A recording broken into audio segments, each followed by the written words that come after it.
संसार में एकमात्र भगवान नारायण ही सत्य हैं, बाकी सब माया है। सत्य में ही सारा जगत समाया हुआ है। सत्य को नारायण के रूप में पूजना ही श्री सत्यनारायण भगवान की पूजा है। तो प्रेम से बोलिए श्री सत्यनारायण भगवान की जय। श्री सत्यनारायण व्रत कथा पहला अध्याय। प्राचीन समय की बात है। नैमिषारण्य तीर्थ में शौनक आदि 88,000 ऋषियों ने श्री सूत जी से पूछा, हे प्रभु, इस कलयुग में वेद विद्या रहित मनुष्यों को प्रभु भक्ति किस प्रकार मिलेगी तथा उनका उद्धार कैसे होगा? हे मुनिश्रेष्ठ, कोई ऐसा तप कहिए जिसमें थोड़े समय में पुण्य प्राप्त हो तथा मनवांछित फल भी मिले। वह कथा सुनने की हमारी प्रबल इच्छा है।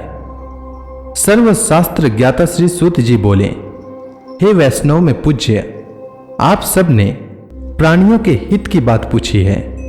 अब मैं उस श्रेष्ठ व्रत को आप लोगों से कहूंगा जिस व्रत को नारद जी ने श्री लक्ष्मी नारायण भगवान से पूछा था और श्री लक्ष्मीपति ने मुनि श्रेष्ठ नारद जी से कहा था। यह कथा ध्यान से सुनिए।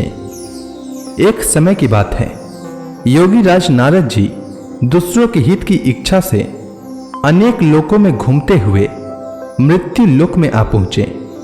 वहां बहुत से योनियों में जन्मे हुए मनुष्यों को अपने कर्मों के द्वारा अनेक दुखों से पीड़ित देखकर किस यत्न को करने से निश्चय ही इनके दुखों का अंत हो सकेगा, ऐसा मन में सोचकर इंद्रलोक को गए। वहां श्वेत वर्ण और 4 भुजाओं वाले देवों के इस नारायण को देखकर स्तुति करने लगे। हे भगवान, आप अत्यंत शक्ति से संपन्न हैं। मन तथा वाणी भी आपको नहीं पा सकती। आपका आदि मध्य अंत नहीं है। आप निर्गुण स्वरूप सृष्टि के कारण भक्तों के दुखों को नष्ट करने वाले हो। आपको मेरा नमस्कार है। तब लक्ष्मी नारायण भगवान ने कहा, हे मुनिश्रेष्ठ, आपके मन में क्या है? आपका किस काम के लिए आगमन हुआ है? निसंकोच कहिए। तब नारद मुनि बोले, मृत्यु लोक में सब मनुष्य जो अनेक योनियों में पैदा हुए हैं, अपने अपने कर्मों के द्वारा अनेक दुखों से दुखी हो रहे हैं। हे नाथ, मुझ पर दया रखते हैं तो बताइए कि उन मनुष्यों के सब दुख थोड़े से प्रयत्न से कैसे दूर हो सकते हैं? श्री भगवान जी बोले, हे नारद, मनुष्यों की भलाई के लिए तुमने बहुत ही अच्छी बात पूछी है। जिस काम के करने से मनुष्य मोह से हट जाता है वह मैं कहता हूं, सुनो। बहुत पुण्य देने वाला, स्वर्ग तथा मृत्यु लोक दोनों में दुर्लभ यह उत्तम व्रत अच्छी तरह विधान पूर्वक संपन्न करके मनुष्य मोह से छूट जाता है। आज मैं यह उत्तम व्रत प्रेमवश होकर तुमसे कहता हूं। श्री सत्यनारायण भगवान का यह कथा अच्छी तरह विधान पूर्वक संपन्न करके मनुष्य तुरंत ही यहां सुख भोग कर मरने पर मोक्ष को प्राप्त होता है। श्री भगवान के वचन सुनकर नारद मुनि बोले कि उस व्रत का फल क्या है, क्या विधान है, किसने यह व्रत किया है और किस दिन यह व्रत करना चाहिए? हे भगवान, मुझसे विस्तार पूर्वक कहिए। तब भगवान बोले, दुख शोक आदि को दूर करने वाला यह व्रत सब स्थानों पर विजयी करने वाला है। भक्ति और श्रद्धा के साथ किसी भी दिन मनुष्य श्री सत्यनारायण की शाम के समय ब्राह्मणों और बंधुओं के साथ धर्मपरायण होकर पूजा करे। भक्ति भाव से नैवेद्य केले का फल, घी, दूध और गेहूं का चूर्ण सवाया लेवे। गेहूं के अभाव में साठी का चूर्ण, शक्कर अथवा गुड़ लें तथा भक्ति भाव से भगवान का स्मरण करता हुआ समय व्यतीत करे। इस तरह इसे करने पर मनुष्यों की इच्छा निश्चय पूरी होती है। विशेषकर कली काल में मृत्यु लोक पर यही मोक्ष का सरल उपाय है। प्रथम अध्याय संपूर्ण। श्री सत्यनारायण व्रत कथा दूसरा अध्याय। सूत जी बोले, हे ऋषियों, जिसने पहले समय में इस व्रत को किया है उसका इतिहास कहता हूं, ध्यान से सुनो। सुंदर काशीपुरी नगरी में एक अत्यंत निर्धन ब्राह्मण रहता था। वह भूख और प्यास से बेचैन हुआ पृथ्वी पर घूमता था। ब्राह्मणों से प्रेम करने वाले श्री भगवान ने ब्राह्मण को दुखी देखकर बुढ़े ब्राह्मण का रूप धारण कर उसके पास जाकर आदर के साथ पूछा, हे विप्र, तुम नित्य ही दुखी होकर पृथ्वी पर क्यों घूमते हो? हे श्रेष्ठ ब्राह्मण, यह सब मुझसे कहो, मैं सुनना चाहता हूं। ब्राह्मण बोला, मैं निर्धन ब्राह्मण हूं, भिक्षा के लिए पृथ्वी पर फिरता हूं। हे भगवान, यदि आप इससे छुटकारा का उपाय जानते हो तो कृपा कर कहो। वृद्ध ब्राह्मण बोला कि श्री सत्यनारायण भगवान मनवांछित फल देने वाले हैं, इसलिए हे ब्राह्मण, तुम उनका पूजन करो, जिसके करने से मनुष्य सब दुखों से मुक्त हो जाता है। ब्राह्मण को व्रत का सारा विधान बतलाकर बुढ़े ब्राह्मण का रूप धारण करने वाले श्री सत्यनारायण भगवान अंतर्ध्यान हो गए। जिस व्रत को वृद्ध ब्राह्मण ने बतलाया है, मैं उसको करूंगा, ऐसा निश्चय कर उस ब्राह्मण को रात में नींद नहीं आई। वह सवेरे उठकर श्री सत्यनारायण भगवान के व्रत का निश्चय कर भिक्षा के लिए चल दिया। उस दिन उसको भिक्षा में बहुत धन मिला, जिससे बंधु बांधवों के साथ उसने श्री सत्यनारायण भगवान का व्रत किया। इसके करने से विप्र सब दुखों से छुटकर अनेक प्रकार के संपत्तियों से युक्त हुआ। उस समय से वह विप्र हर माह व्रत करने लगा। इस तरह सत्यनारायण भगवान के व्रत को जो करेगा वह सब पापों से छूट जाता है। क्या कहूं? ऋषि बोले, हे मुनीश्वर, संसार में इस विप्र से सुनकर किस किस ने इस व्रत को किया, हम सब सुनना चाहते हैं। इसके लिए हमारे मन में श्रद्धा है। सूत जी बोले, हे मुनियों, जिस जिसने इस व्रत को किया वह सब सुनो। एक समय एक वृद्ध ब्राह्मण धन और ऐश्वर्य के अनुसार बंधु बांधवों के साथ व्रत करने को तैयार हुआ। उसी समय एक लकड़ी बेचने वाला बुढ़ा आदमी आया और बाहर लकड़ियों को रखकर विप्र के मकान में गया। प्यास से दुखी होकर लकड़हारा उनको व्रत करते देखकर विप्र को नमस्कार कर कहने लगा कि आप यह किसका पूजन कर रहे हैं और इस व्रत को करने से क्या फल मिलता है, कृपा करके मुझसे कहिए। ब्राह्मण ने कहा, सब मनोकामनाओं को पूर्ण करने वाले यह श्री सत्यनारायण भगवान का व्रत है। इनकी ही कृपा से मेरे यहाँ धन धान्य आदि की वृद्धि हुई है। विप्र से इस बारे में जानकर लकड़हारा बहुत प्रसन्न हुआ। भगवान का चना अमृत ले और भोजन करने के बाद अपने घर को गया। लकड़हारे ने अपने मन में इस प्रकार का संकल्प किया कि आज ग्राम से लकड़ी बेचने से जो धन मिलेगा उसी से श्री सत्यनारायण भगवान का उत्तम व्रत करूंगा। यह मन में विचार कर वह बुढ़ा आदमी लकड़ियां अपने सिर पर रखकर जिस नगर में धनवान लोग रहते थे वह ऐसे सुंदर नगर में गया। उस रोज वहां पर उसे उन लकड़ियों का दाम पहले दिनों से चौगुना मिला और प्रसन्न होकर पके केले की फली, शक्कर, घी, दुग्ध, दही और गेहूं का चूर्ण इत्यादि श्री सत्यनारायण भगवान के व्रत की कुल सामग्रियों को लेकर अपने घर गया। फिर उसने अपने भाइयों को बुलाकर विधि के साथ भगवान जी का पूजन और व्रत किया। उस व्रत के प्रभाव से वह बुढ़ा लकड़हारा धन पुत्र आदि से युक्त हुआ और संसार के समस्त सुख भोग कर बैकुंठ को चला गया। दूसरा अध्याय संपूर्ण। श्री सत्यनारायण व्रत कथा तीसरा अध्याय। श्री सूत जी बोले, हे ऋषि मुनियों, अब मैं आपको आगे की कथा सुनाता हूं। प्राचीन समय में कनकपुर में उल्का मुख नामक एक बुद्धिमान तथा सत्यवादी राजा राज्य करता था। वह प्रतिदिन मंदिर में जाकर श्री सत्यनारायण भगवान की पूजा करता था और निर्धनों को खूब अन्न, वस्त्र और धन दान करता था। उसकी पत्नी सुभद्रा बहुत सुशील थी। वे दोनों हर महीने श्री सत्यनारायण भगवान का व्रत करते थे। श्री सत्यनारायण की अनुकंपा से उनके महल में धन संपत्ति के भंडार भरे थे। उनकी सारी प्रजा बहुत आनंद से जीवन यापन कर रही थी। एक बार राजा और रानी बहुत से लोगों के साथ जब भद्रशिला नदी के किनारे श्री सत्यनारायण भगवान की पूजा कर रहे थे तो नदी के किनारे एक बड़ी नौका आकर ठहरी। उस नाव में एक धनी व्यापारी यात्रा कर रहा था। वह बहुत सा धन कमाकर अपने नगर को लौट रहा था। उसका सारा धन उस नाव में रखा हुआ था। नाव से उतरकर व्यापारी राजा के पास पहुंचा।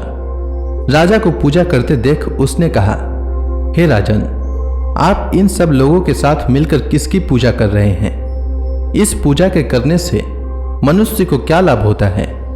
राजा ने व्यापारी से कहा, हम हर पूर्णिमा को सत्यनारायण भगवान का व्रत करते हैं और फिर पूजा अर्चना के बाद भगवान का प्रसाद लोगों को बांटकर स्वयं भी प्रसाद ग्रहण करते हैं। सत्यनारायण भगवान की पूजा से निसंतान को संतान प्राप्त होता है और दुखियों के दुख दूर होते हैं।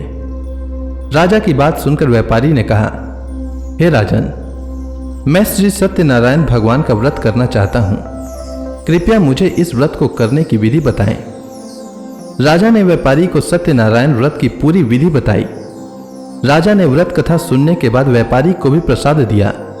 श्री सत्यनारायण भगवान का स्मरण करते हुए व्यापारी ने प्रसाद ग्रहण किया और वापस लौटकर अपनी पत्नी लीलावती से कहा, हमारी कोई संतान नहीं है। कनकपुर के राजा उल्का मुख ने मुझे बताया है कि श्री सत्यनारायण भगवान का व्रत करने और उनकी कथा सुनने से सभी मनोकामनाएं पूर्ण होती है। यदि सत्यनारायण भगवान की अनुकंपा से हमारे कोई संतान हुई तो मैं श्री सत्यनारायण भगवान का व्रत अवश्य करूंगा। व्यापारी के ऐसा निश्चय करने के कुछ समय बाद लीलावती गर्भवती हो गई। 10वें महीने में उसने एक सुंदर कन्या को जन्म दिया। व्यापारी ने पुत्री जन्म पर बहुत खुशियां मनाई, लेकिन सत्यनारायण भगवान का व्रत नहीं किया। जब उसकी पत्नी लीलावती ने अपने पति से श्री सत्यनारायण भगवान का व्रत करने के लिए कहा तो वह बोला, अभी क्या जल्दी है, मैं इधर व्यापार में बहुत व्यस्त हूं, मुझे अभी फुर्सत नहीं है। जब अपनी बेटी बड़ी हो जाएगी और इसका विवाह करूंगा तो मैं अवश्य श्री सत्यनारायण भगवान का व्रत करूंगा। अपने पति के वचन सुनकर लीलावती चुप रह गई। व्यापारी की कन्या कलावती शुक्ल पक्ष की चंद्रमा की तरह तेजी से बड़ी होने लगी। पलक झपकते ही 16 वर्ष बीत गए। एक दिन व्यापार में बहुत सा धन कमाकर घर लौटे व्यापारी ने अपनी बेटी को सहेलियों के साथ उपवन में देखा तो उसे उसके विवाह की चिंता होने लगी। व्यापारी ने कलावती के लिए सुयोग्य वर ढूंढने के लिए अपने सेवकों को दूर दूर के नगरों में भेजा। व्यापारी के सेवक कंचनपुर नगर में पहुंचे। उस नगर में उन्होंने एक वणिक पुत्र को देखा। वणिक का बेटा अत्यंत सुंदर और गुणवान था।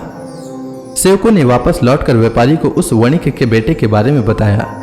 व्यापारी उस सुंदर लड़के को देखकर बहुत प्रसन्न हुआ और कलावती का विवाह बहुत धूमधाम से उसके साथ कर दिया। दहेज में उस वणिक पुत्र को बहुत सा धन दिया। कलावती का विवाह भी हो गया, लेकिन व्यापारी ने श्री सत्यनारायण भगवान का व्रत नहीं किया। लीलावती ने अपने पति से कहा, हे नाथ, आपने कलावती के विवाह पर श्री सत्यनारायण भगवान का व्रत करने का निश्चय किया था, अब तो आपको व्रत कर ही लेना चाहिए। पत्नी की बात सुनकर व्यापारी ने कहा, अभी तो मैं अपने दामाद के साथ व्यापार पर जा रहा हूं। व्यापार से लौटने पर श्री सत्यनारायण भगवान का व्रत पूजा अवश्य करूंगा। यह कहकर व्यापारी ने कई नावों में सामान भरा और अपने दामाद तथा सेवकों के साथ व्यापार के लिए निकल पड़ा। उस व्यापारी द्वारा बार बार व्रत का निश्चय करने और फिर व्रत न करने से सत्यनारायण भगवान क्रोधित हो गए और व्यापारी को दंड देने का निश्चय किया। व्यापारी अपने दामाद के साथ रत्नसारपुर में पहुंचकर व्यापार करने लगा। एक दिन कुछ चोर महल से चोरी करके भाग रहे थे। सैनिक उनका पीछा कर रहे थे। भागते हुए चोरों ने सैनिकों से बचने के लिए चोरी का धन अवसर पाकर व्यापारी की नाव में छुपा दिया। खाली हाथ चोर आराम से भाग गए। चोरों का पीछा करते हुए सैनिक व्यापारी के पास पहुंचे। उन्होंने व्यापारी की नाव की तलाशी ली तो उन्हें राजा का चोरी किया गया धन मिल गया। तब सैनिक व्यापारी और उसके दामाद को बंदी बनाकर राजा के पास ले गए। राजा ने उन दोनों को बंदी गृह में डाल दिया और उनका सारा धन ले लिया। श्री सत्यनारायण भगवान के प्रकोप से उधर लीलावती पर भी मुसीबतों का पहाड़ टूट पड़ा।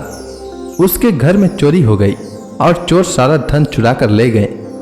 घर में खाने के लिए अन्न भी नहीं बचा था। भूख प्यास से व्याकुल होकर व्यापारी की बेटी कलावती एक ब्राह्मण के घर गई। उस ब्राह्मण के घर में श्री सत्यनारायण भगवान की व्रत कथा हो रही थी। उसने भी वहां बैठकर व्रत कथा का श्रवण किया और प्रसाद लिया। घर लौटकर कलावती ने अपनी मां लीलावती को सारी बात बताई। कलावती से श्री सत्यनारायण भगवान की व्रत कथा की बात सुनकर लीलावती ने भी व्रत करने का निश्चय किया। अगले दिन लीलावती ने अपने परिवार और आसपास के लोगों के साथ श्री सत्यनारायण भगवान की पूजा की। पूजा के बाद सबको प्रसाद बांटकर स्वयं भी प्रसाद ग्रहण किया। लीलावती ने अपने पति और दामाद के घर लौट आने की मनोकामना से श्री सत्यनारायण भगवान का व्रत किया था। लीलावती के विधि पूर्वक व्रत करने और प्रसाद ग्रहण करने से श्री सत्यनारायण भगवान ने प्रसन्न होकर उसकी मनोकामना पूरी की।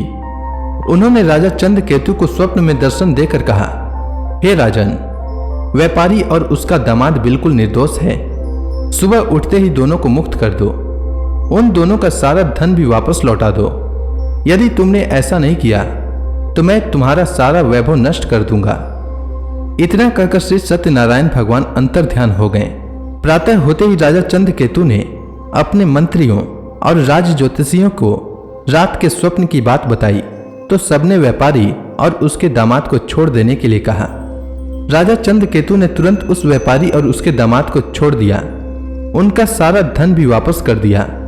इस प्रकार श्री सत्यनारायण भगवान की अनुकंपा से व्यापारी और उसका दामाद दोनों खुशी खुशी अपने नगर की ओर चल दिए। तृतीय अध्याय समाप्त। श्री सत्यनारायण व्रत कथा चतुर्थ अध्याय। श्री सूत जी बोले, उस व्यापारी ने अपने दामाद के साथ शुभ मुहूर्त में नाव द्वारा रत्नसारपुर से प्रस्थान किया। लंबी यात्रा करने के बाद व्यापारी ने एक नगर के किनारे नाव को रोककर भोजन किया और फिर दोनों विश्राम करने लगे। तभी श्री सत्यनारायण भगवान साधु के रूप में व्यापारी के पास पहुंचे और पूछा, हे वणिक, तेरी नाव में क्या सामान लदा हुआ है? व्यापारी ने मन ही मन सोचा, दंडी साधु अवश्य ही कुछ मांगने की इच्छा से सामान के बारे में पूछ रहा है। यह सोचकर व्यापारी ने झूठ बोला, हे दंडी स्वामी, मेरी नाव में तो बेल और पत्ते भरे हुए हैं। व्यापारी के झूठे वचन सुनकर सत्यनारायण भगवान ने क्रोधित होते हुए कहा, हे वैश्य, जो तुमने कहा है वही सत्य होगा। इतना कहकर सत्यनारायण भगवान कुछ दूर जाकर अंतर ध्यान हो गए। उधर व्यापारी दंडी साधु को वहां से खाली हाथ लौटाकर बहुत प्रसन्न हुआ। लेकिन जब व्यापारी ने अपनी नाव में बेल और पत्ते भरे हुए देखे तो वह जोर जोर से विलाप करने लगा और मन ही मन अपने झूठ बोलने पर प्रायश्चित करने लगा। रोते रोते व्यापारी मूर्छित हो गया। कुछ देर बाद जब उसकी मूर्छा नष्ट हुई तो वह फिर विलाप करने लगा। तब उसके दामाद ने कहा, आप इतना दुखी मत होइए, यह सब उस दंडी साधु के शाप के कारण हुआ है। अतः वह दंडी महाराज हमें इस विपत्ति से छुटकारा दिला सकते हैं। दामाद के वचन सुनकर व्यापारी दंडी साधु की तलाश में चल दिया। कुछ देर ढूंढने पर उसे एक वृक्ष के नीचे दंडी साधु के रूप में सत्यनारायण भगवान मिल गए। व्यापारी ने दंडी साधु के चरणों पर गिरकर झूठ बोलने की क्षमा मांगी।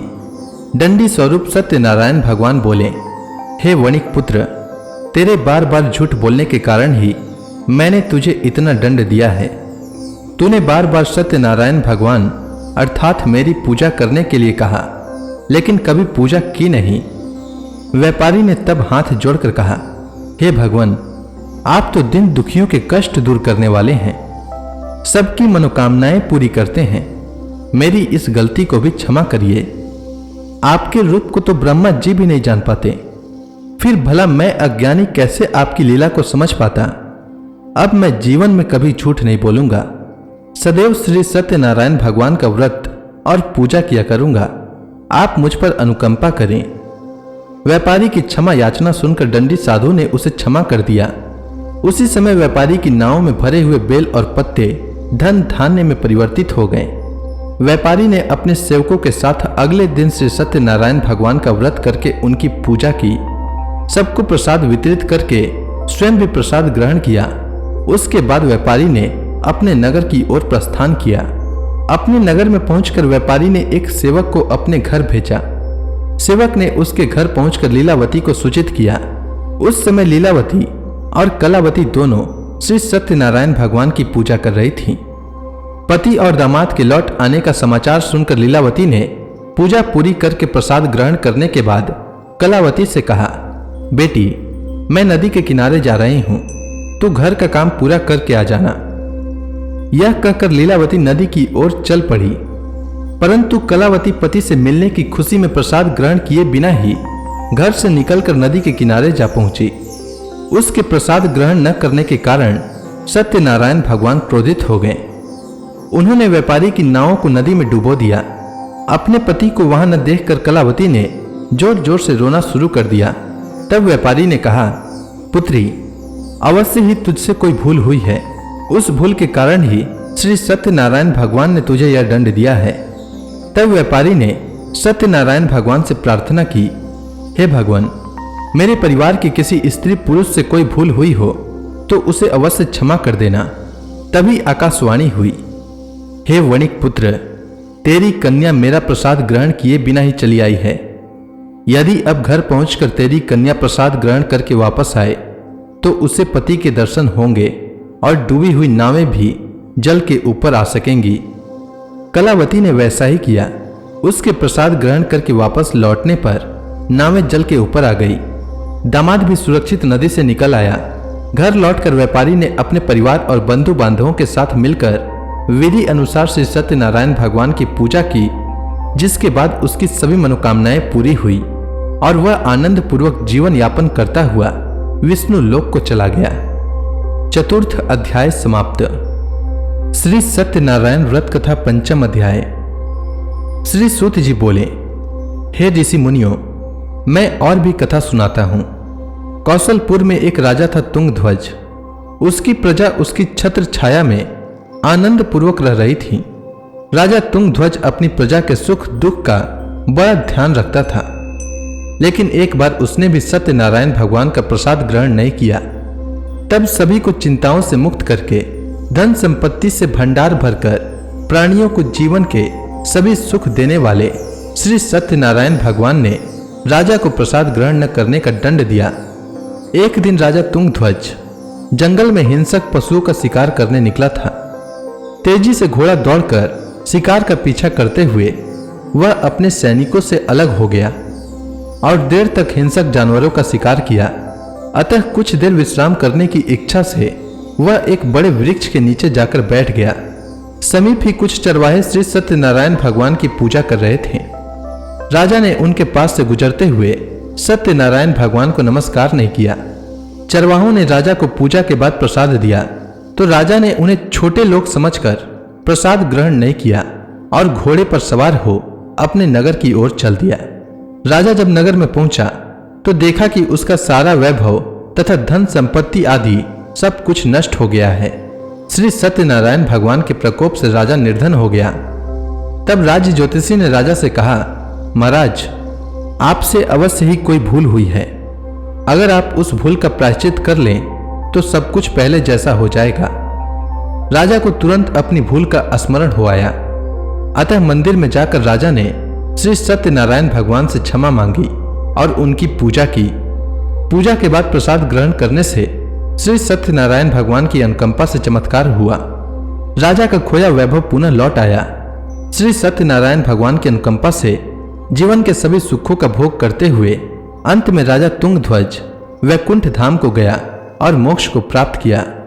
श्री सत्यनारायण भगवान के व्रत पूजा को जो भी मनुष्य करता है उसके सभी दुख चिंताएं नष्ट हो जाती है। उसके घर में धन धान्य के भंडार भरे रहते हैं। निसंतानों को संतान की प्राप्ति होती है और सभी मनोकामनाओं को प्राप्त कर मनुष्य अंत में मोक्ष को प्राप्त कर सीधे वैकुंठ धाम को जाता है। श्री सूत जी ने कुछ पल रुक कर कहा, हे श्रेष्ठ मुनियों, श्री सत्यनारायण भगवान के व्रत को पूर्व जन्म में जिन लोगों ने किया उन्हें दूसरे जन्म में भी सभी तरह के सुख प्राप्त हुए। वृद्ध सतानंद ब्राह्मण ने पूर्व जन्म में सत्यनारायण का विधिवत व्रत किया तो दूसरे जन्म में सुदामा के रूप में भगवान की पूजा करते हुए अंत में मोक्ष को प्राप्त कर वैकुंठ धाम को चला गया। उल्का मुख राजा अगले जन्म में राजा दशरथ के रूप में मोक्ष को प्राप्त करके वैकुंठ को गए। व्यापारी ने मोर ध्वज के रूप में जन्म लिया और अपने पुत्र को आरे से चिरकर भगवान की अनुकंपा से वैकुंठ को प्राप्त किया।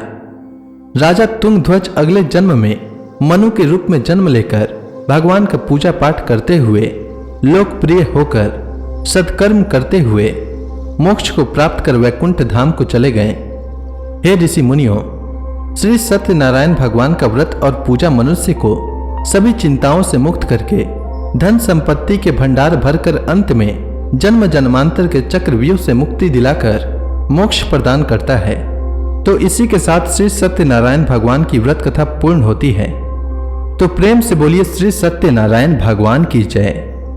अब आप सभी भक्तगण हाथ जोड़कर श्री सत्यनारायण भगवान का ध्यान करें। आरती होने वाली है।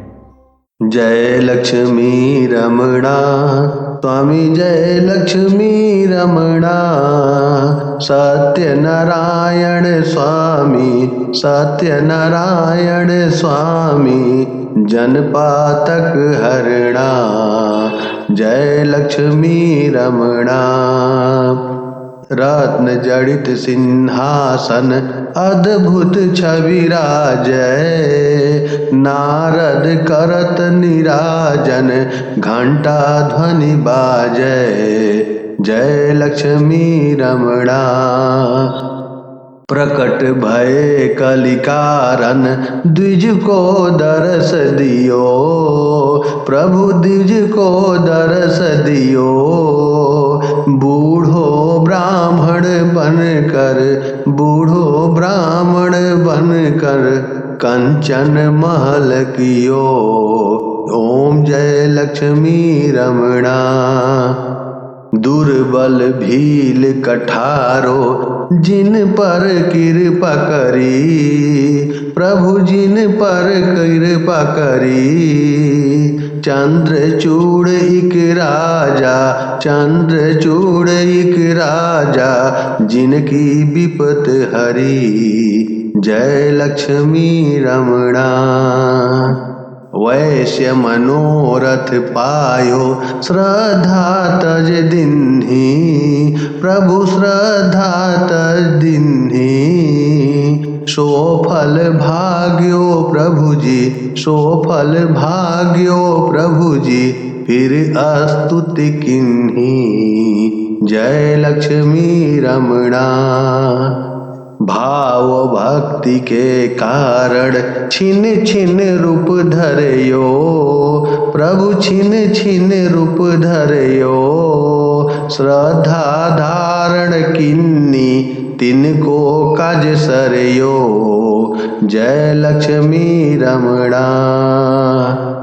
ग्वाल बाल संग राजा वन में भक्ति करी, प्रभु वन में भक्ति करी, मन वांछित फल दीना, मन वांछित फल दीना, दिन दयालु हरि, जय लक्ष्मी रमणा। चढ़त प्रसाद सवायो कदली फल मेवा, प्रभु कदली फल मेवा, धूप दीप तुलसी से राजी सत्य देवा, जय लक्ष्मी रमणा। सत्यनारायण जी की आरती जो कोई नर गावे, प्रभु आरती जो कोई नर गावे, रिद्धि सिद्धि सुख संपत्ति, रिद्धि सिद्धि सुख संपत्ति, जी भर के पावे, जय लक्ष्मी रमणा। प्रेम से बोलिए सत्यनारायण भगवान की जय।